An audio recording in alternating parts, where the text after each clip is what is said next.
بسم الله الرحمن الرحيم إن الله وملائكته يصلون على النبي يا أيها الذين آمنوا صلوا عليه وسلموا تسليما اللهم صل وسلم وبارك على سيدنا ومولانا محمد النبي الأمي الحبيب العالي القدر العظيم الجاه وعلى آله وصحبه وبارك وسلم. أعوذ بالله من الشيطان الرجيم. بسم الله الرحمن الرحيم. الرحمن علی العرش استوى. وہ بڑی مہر والا یعنی مہربانی والا اس نے عرش پر استوا فرمایا جیسا اس کی شان کے لائق ہے.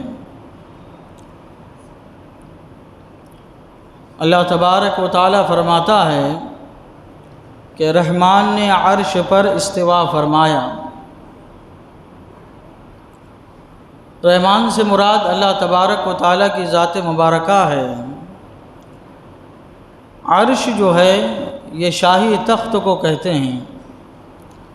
استوا کا معنی آتا ہے استقرار معنی ٹھہرنا، لیکن اللہ تبارک و تعالیٰ کے لیے استقرار کے معنی ٹھہرنے کے نہیں ہیں بلکہ ملکیت کے ہے یا قبضہ کا ہے یا توجہ کے ہے. تو مطلب یہ ہوا کہ اللہ تبارک و تعالی کا قبضہ عرش پر ہے. اللہ تبارک و تعالی کی ملکیت عرش پر ہے. اللہ تبارک و تعالی کی خصوصی توجہ عرش کی طرف ہے. یہ عرش کیا ہے؟ عرش جو ہے یہ ساتوں آسمان اور زمین سے بڑا ہے. ساتوں آسمان اور زمین سے بڑا ہے، کائنات سے بڑا ہے. اتنا بڑا ہے عرش کہ ساری کائنات کو گھیرے ہوئے ہے یہ عرش. اور امام مالک رضی اللہ تعالی عنہ فرماتے ہیں مسلمانوں کے بدنوں کا قبلہ یہ کعبہ ہے اور دلوں کا قبلہ عرش ہے، اور دعا کا قبلہ آسمان ہے.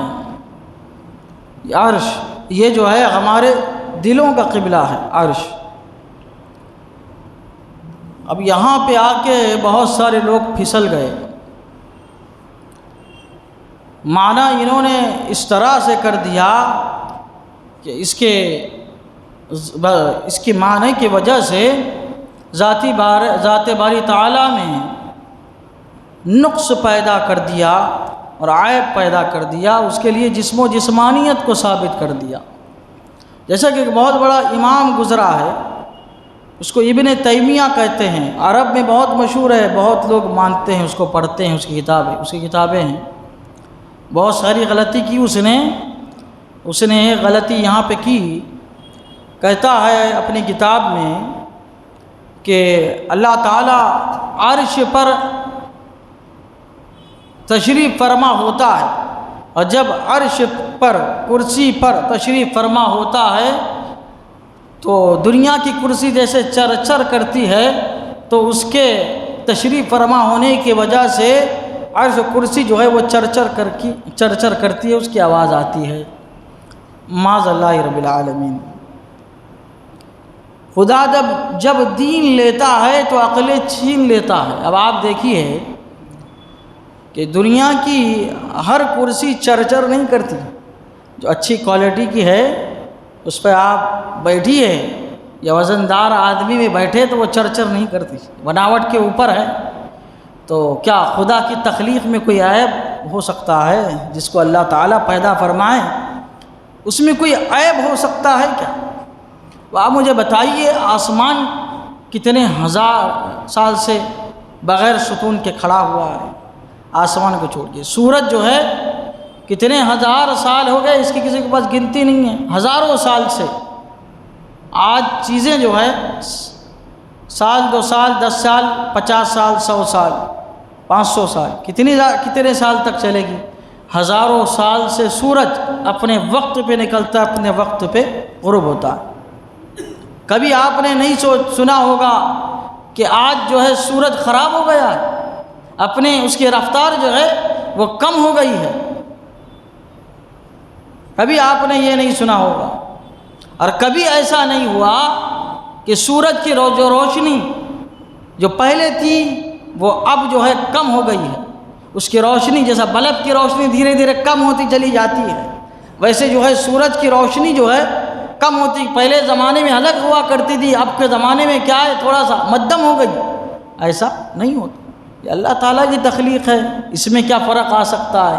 سورج جیسے پہلے تھا ویسے اب بھی ہے، اس کی روشنی جیسے پہلے تھی ویسے اب بھی ہے، تو معاذ اللہ کی تخلیق میں کوئی کمی آ سکتی ہے؟ نہیں آ سکتی۔ یہ تو ایک بات ہے، یہ تو ایک کیا ہے بات ہے، اور معاذ اللہ اس نے تو جسم و جسمانیت ثابت کر دیا، جب بیٹھنا ثابت کر دیا تو جسم تو ثابت ہو گیا ہی، بیٹھا جب جاتا ہے جب کہ دونوں کروٹیں ہوں، جسم ہو تبھی نہ بیٹھا جائے، تو اللہ تبارک و تعالیٰ تو جسم و جسمانیت سے پاک ہے۔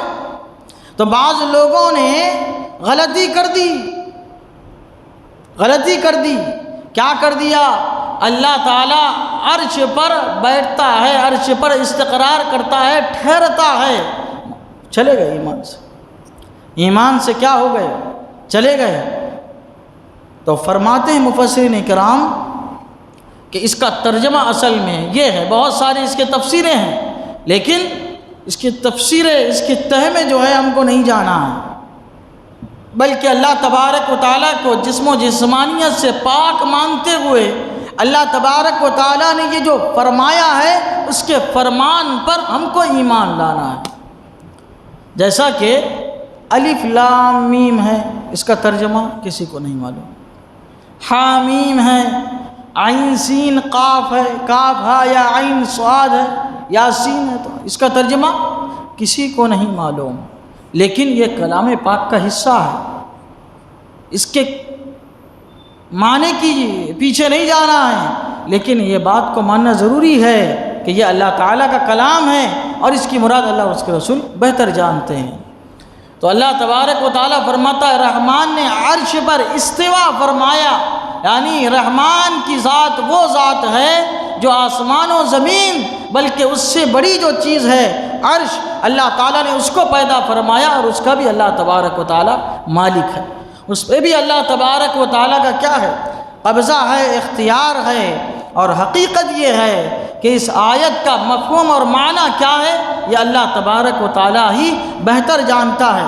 اس لیے آپ اعلیٰ حضرت کا اسلوب دیکھیے، آپ جب ترجمہ فرما رہے تو کیا فرماتے ہیں؟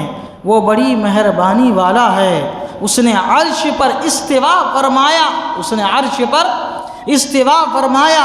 اب تھوڑا سا ایک جملہ آگے بڑھاتے ہیں، جیسا کہ اس کی شان کے لائق ہے، جیسا اس کی جو ہے شان کے لائق ہے ویسے اس نے عرش پر استوا فرمایا ہے۔ اللہ تعالیٰ کی بارگاہ میں دعا ہے کہ مولا تعالیٰ ہم سب کو قرآن شریف سیکھنے سمجھنے اور اس کے مطابق اپنی زندگی گزارنے کی توفیق عطا فرمائے۔